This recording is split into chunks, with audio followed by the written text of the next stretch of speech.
Alright, in the last segment of the video, I'd stopped at step number 7. I've gone ahead and assembled the car until step number 10.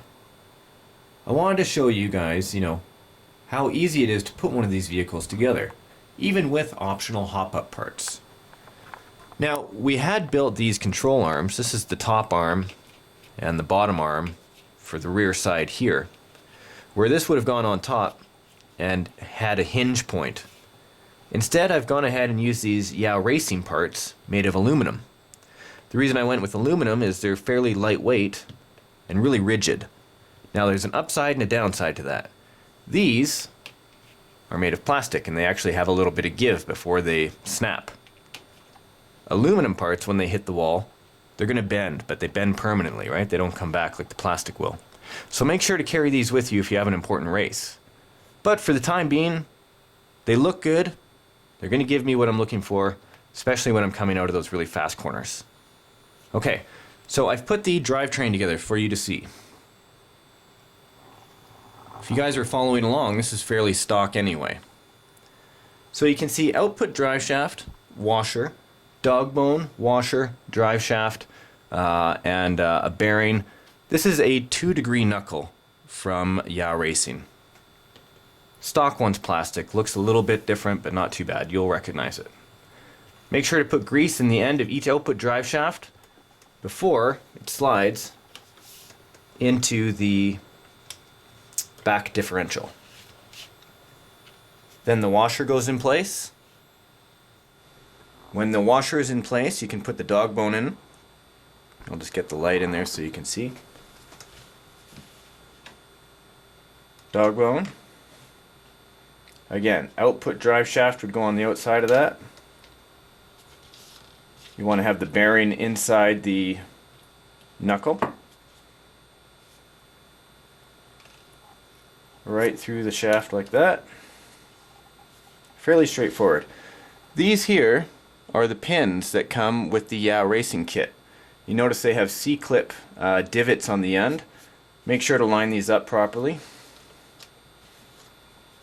One of the things I noticed about these Racing parts here is that they're a nice tight fit. So you don't really have to worry about things coming undone later on. If one of those C-clips come out, you're still going to have a little bit of time before your whole car flies apart. Now I have used a little bit of grease. Oops. There, point proven. Used a little bit of grease to help these pins slide through, just like that. Okay. Oh shoot, I forgot to put one of the washers in. There's a build tip right there. Make sure all your parts are in place before you put it together. Must have fallen out. It's more challenging when everything's greasy. That's what she said. Alright. So there we go. Make sure that pin is in place.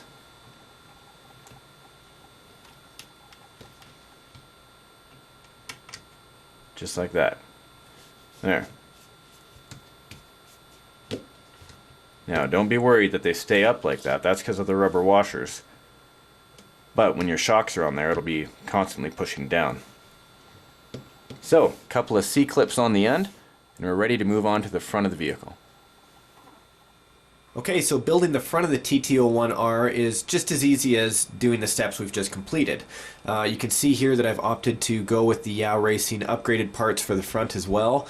Again, just giving me some extra strength in the front, upper and lower arms and the knuckles.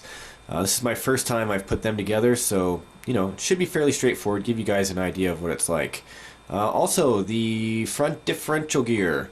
Right here, we're going to be using the parts from Bag B as well. You guys saw how this was done in the last video segment. So I'll quickly put those together and assemble it onto the front of the vehicle.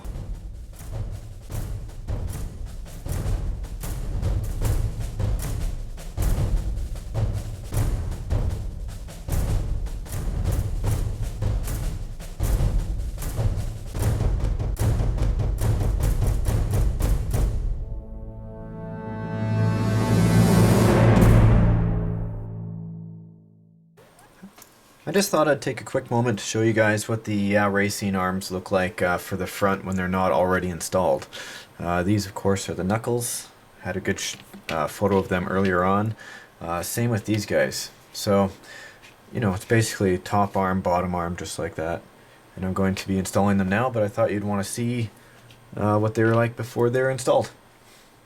Okay, so as you can see, I have put together the front of the vehicle. I just went ahead and decided to do it like I did with the rear side, do half of it and then show you guys the other side. Now, here, have a look at this closely here because I have switched out the gearbox. There we go, we can see it in the light. I have switched out the front, here I'll just show you. Look at, there. The shock mount and the front gearbox here for the differential. The reason I did that is because on the front of the vehicle I want it to be more solid, more sturdy, you know, and give me a bit more rigidity, right? So I switched it out for this part, but I always have this part standing by in case this actually permanently bends during a race or something. I need to switch it out. So I'll show you here quickly what I did with this. The output drive shaft right here, of course, this is just like the rear side of the vehicle. Slides right into the differential gear. This has a greased washer go inside of it. Push it in with the dog bone. Make sure that it's nice and straight. Just like so. Next, I've already pre-greased this area here. Want to make sure to pop the output drive shaft into the end knuckle. Now this is the knuckle for the vehicle. Front steering, just like that, slide it into place. Now everything's been pre-greased, just so it gets a full coverage easily, especially around here. Right, there we go, back and forth, moves really easily. Oh, I did it again. I forgot to put the washer in the end. So there we go, push it down with the dog bone, make sure it's in there properly. In. Perfect. Put the two screws in. That front part is assembled.